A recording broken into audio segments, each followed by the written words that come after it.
إذ أوى الفتية إلى الكهف فقالوا ربنا آتنا من لدنك رحمة وهيئ لنا من أمرنا رشدا فضربنا على آذانهم في الكهف سنين عددا نحمده ونصلي على رسوله الكريم أما بعد فأعوذ بالله من الشيطان الرجيم بسم الله الرحمن الرحيم رب اشرح لي صدري ويسر لي أمري واحلل عقدة من لساني يفقهوا قولي ويسألونك، اور وہ سوال کرتے ہیں آپ سے۔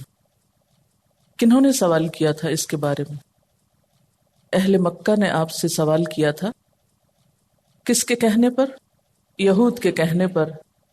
کس کے بارے میں؟ عن ذی القرنین، ذو القرنین کے بارے میں، کہ وہ کون ہے، اس کا کیا قصہ ہے، کیا کہانی ہے۔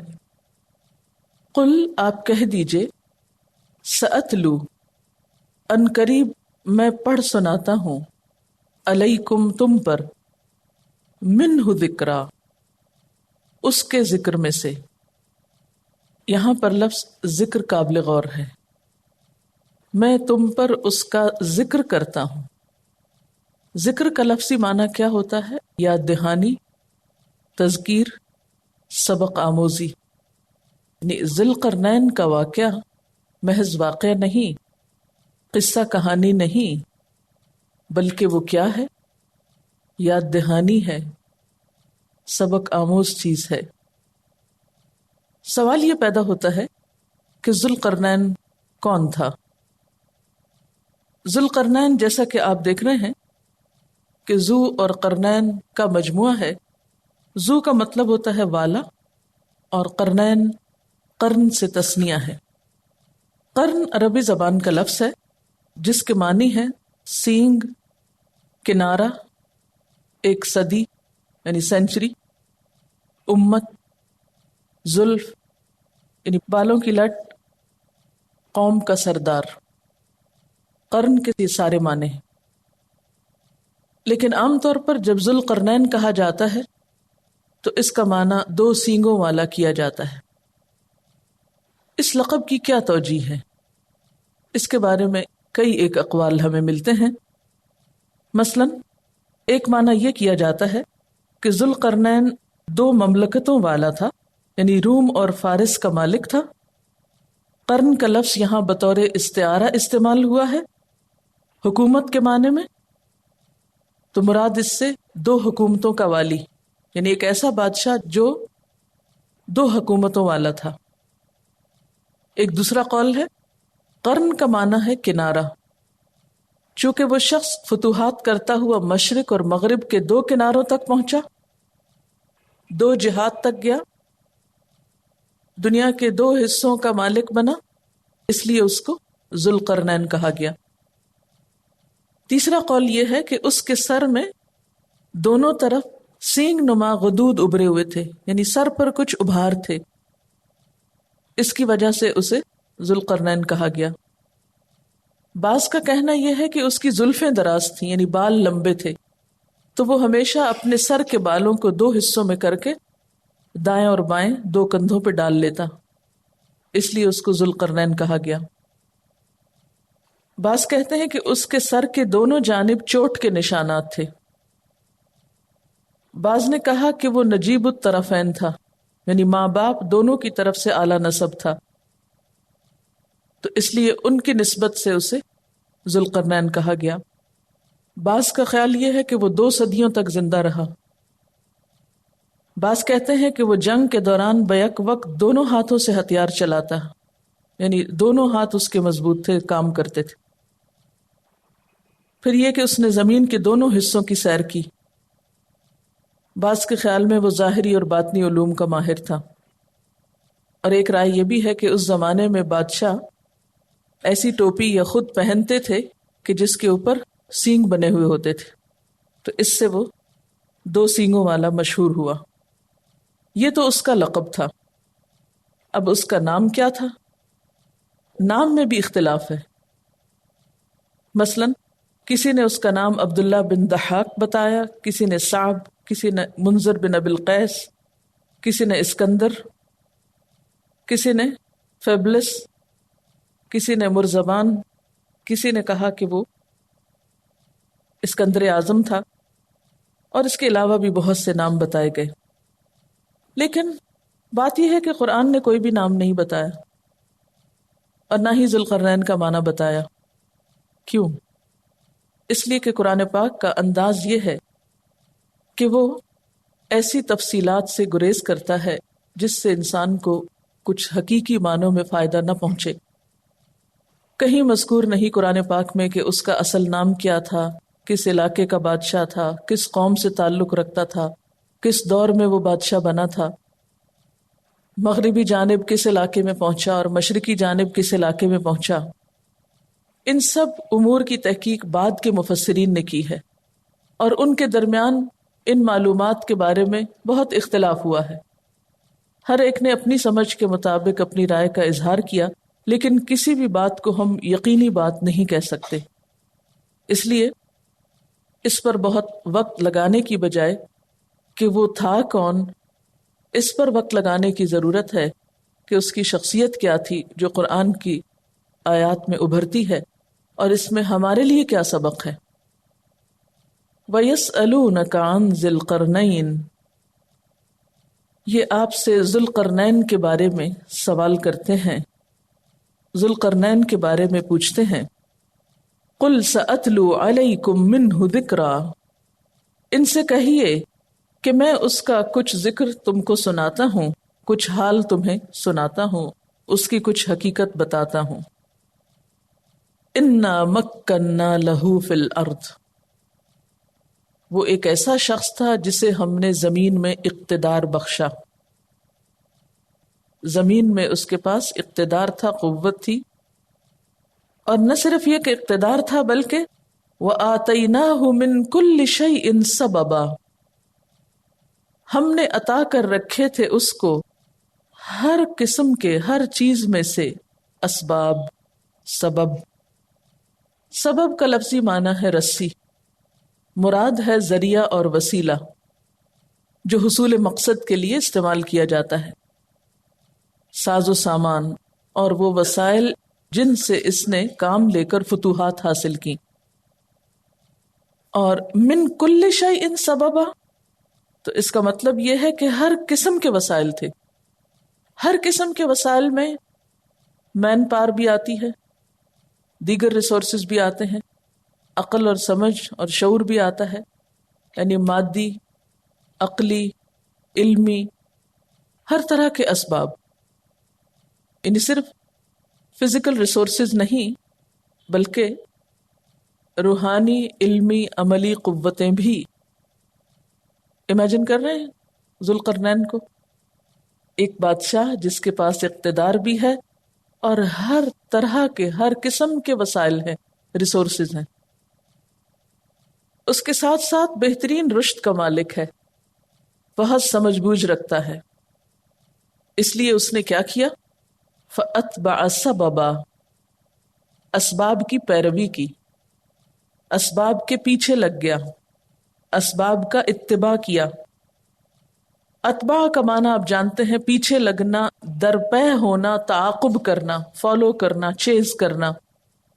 فَأَتْبَعَ، تو وہ پیچھے لگ گیا، کس کے؟ سببا، اسباب کے، یعنی اللہ نے اسے جو اسباب عطا کیے تھے اس نے ان کو ضائع نہیں کیا بلکہ انہیں استعمال کیا، اور صرف استعمال نہیں کیا، بہت اچھی طرح استعمال کیا، ان کے پیچھے لگ گیا، یعنی پوری طرح انہیں استعمال کیا۔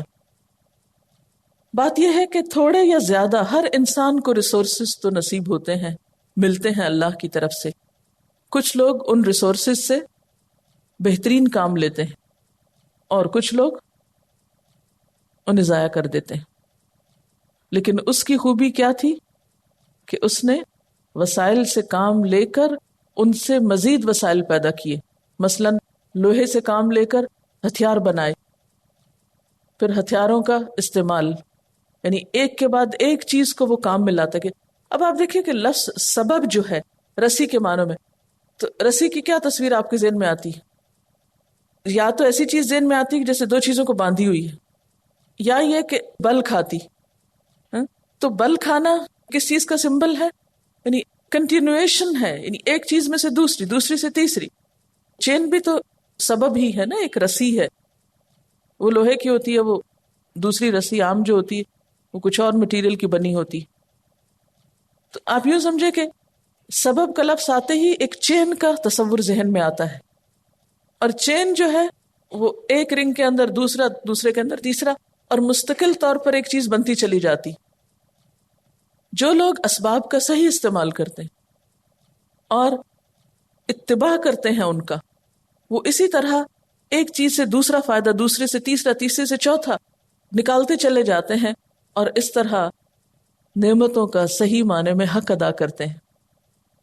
ہمارے ہاں تصور یہ ہے کہ اللہ نے جو نعمتیں دی ہیں ان کے بارے میں بھی ایسی عاجزی انکساری کرو کہ کبھی چاہو تو استعمال کرو، نہیں تو پڑی رہیں. اپنی عقل، سمجھ، علم، ہر چیز سے ہمارا معاملہ یہی، نہ ہم ان کو حاصل کرنے میں حریص ہیں کہ صحیح استعمال کریں، اور نہ ہی مل جائیں تو صحیح استعمال کرنے کے لیے ہم آگے بڑھتے ہیں. اور اس کی بنیادی وجہ سستی، نام ہم نے اس کو سادگی کا دے رکھا ہے.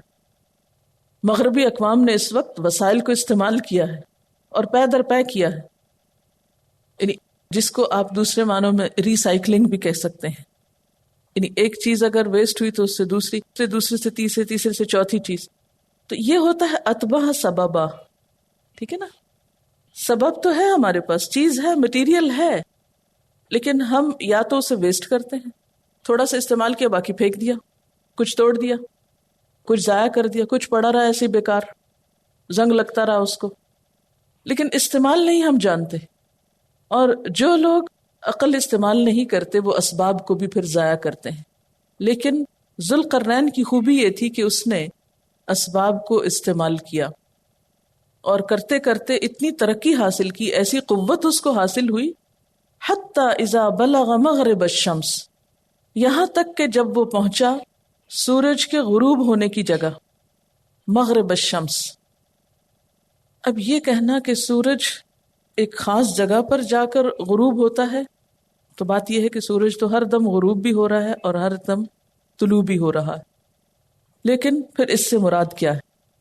مراد اس سے یہ ہے کہ ذوالقرنین ملک پہ ملک فتح کرتے اس مقام پہ پہنچا جہاں آبادی کی آخری حد تھی، اور اس کے بعد آگے پانی تھا، اور پانی بھی گدلا تھا، گدلے پانی کا چشمہ یا سمندر تھا جو نیچے سے سیاہ معلوم ہوتا تھا.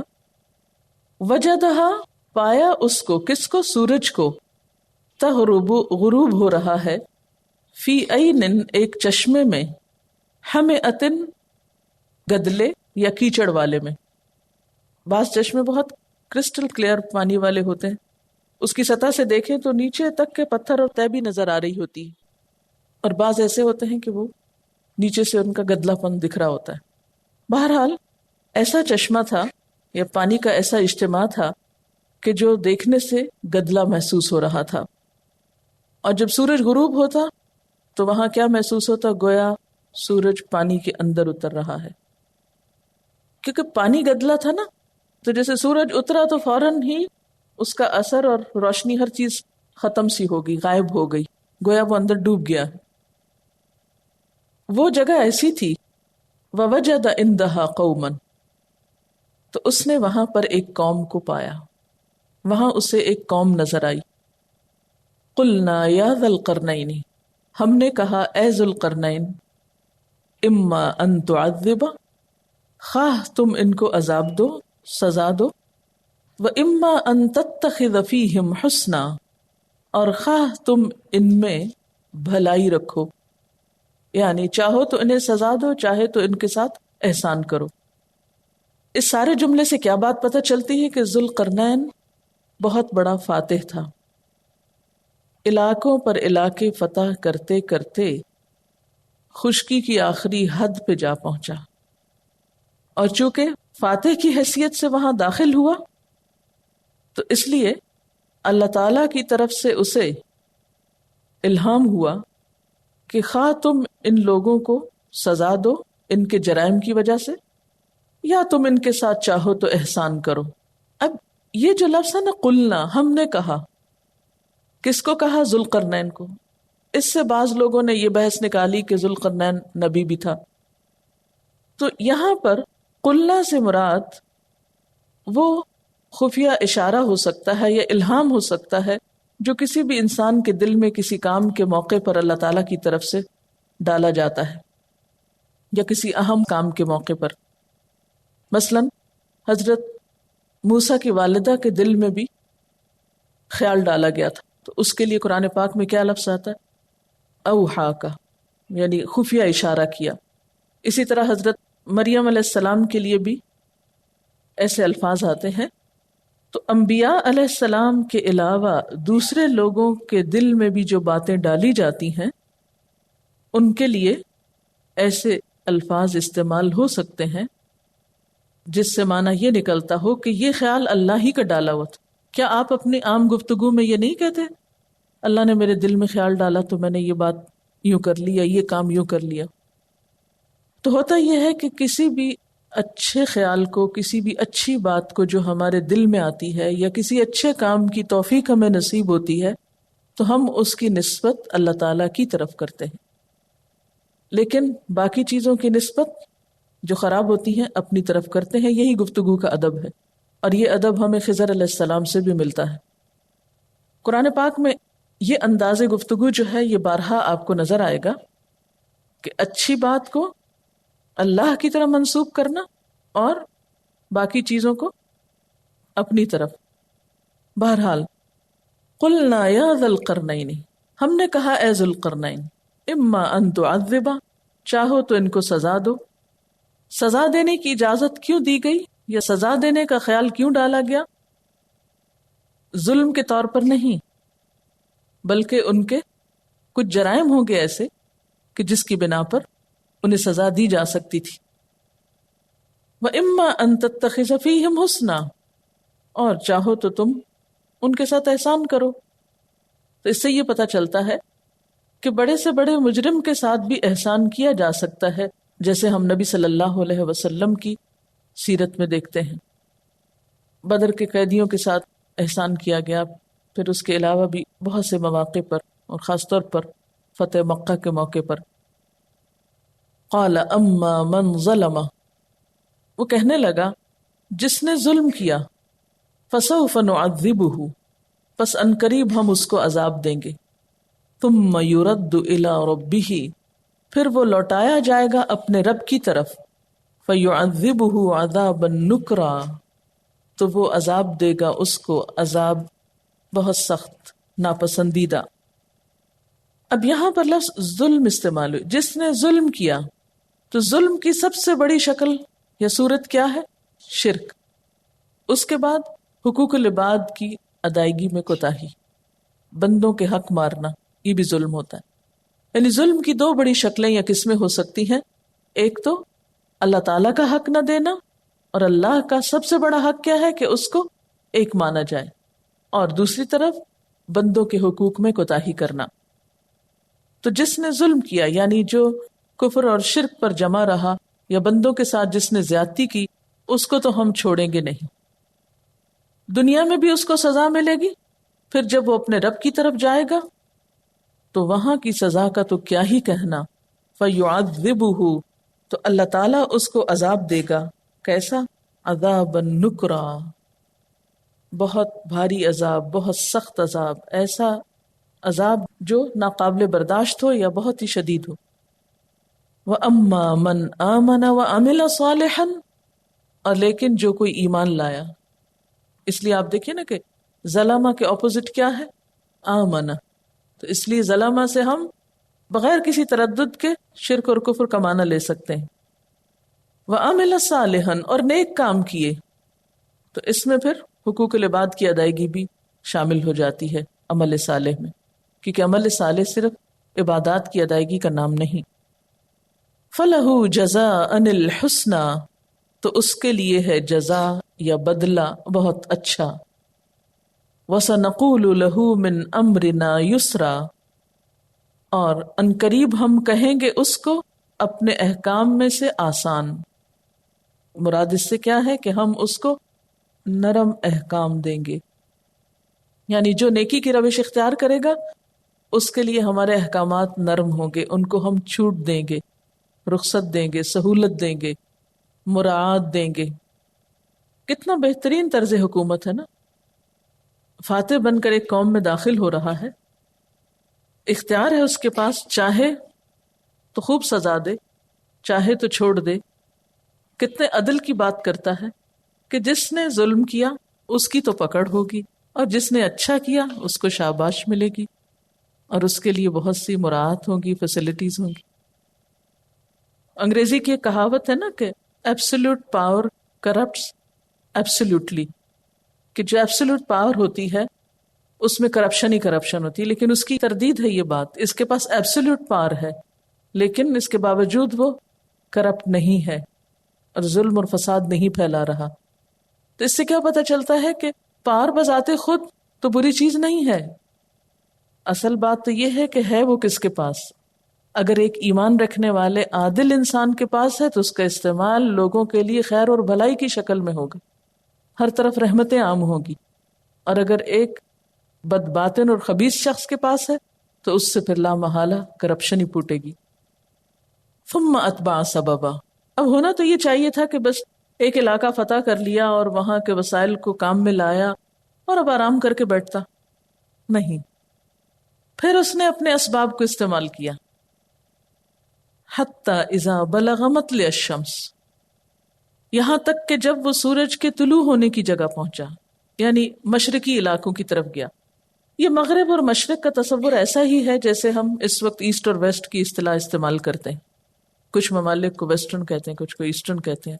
اور اس کا بنیادی کانسیپٹ کیا ہے کہ جس طرف سے سورج طلوع ہوتا ہے اس طرف کے جو ممالک ہیں وہ مشرقی. حالانکہ دیکھا جائے تو دنیا میں ہر جگہ ہی مشرق اور مغرب مختلف ہو جاتے ہیں، کیونکہ زمین کی جو شیپ ہے اس کے مطابق تو مشرق و مغرب کئی ہو سکتے ہیں.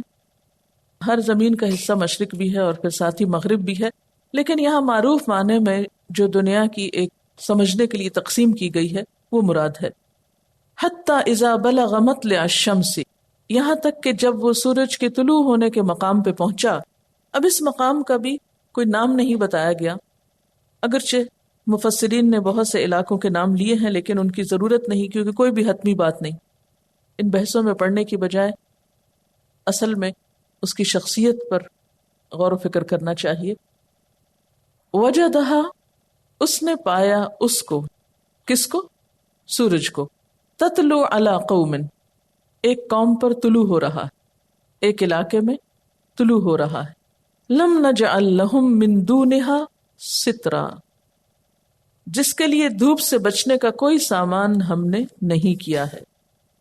یعنی ممالک فتح کرتا ہوا مشرق کی جانب ایک ایسے علاقے تک پہنچ گیا جہاں مہذب دنیا ختم ہو گئی اور لوگ مکانوں میں رہنے کی بجائے صحرا میں رہتے تھے.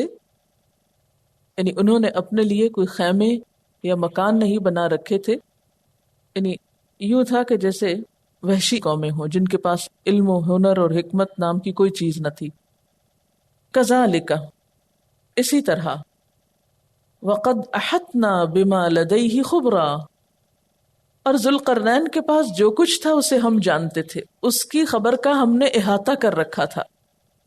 خبر اور خبر میں تھوڑا سا فرق ہے. خبر وہ خبر جو تحقیق سے درست ثابت ہو، یعنی ذوالقرنین کے پاس جو کچھ بھی تھا اس سے ہم بخوبی واقف تھے، ہمیں پتا تھا کہ وہ کیا کر رہا ہے اور اس کے وسائل کتنے ہیں اور کیسے ہیں.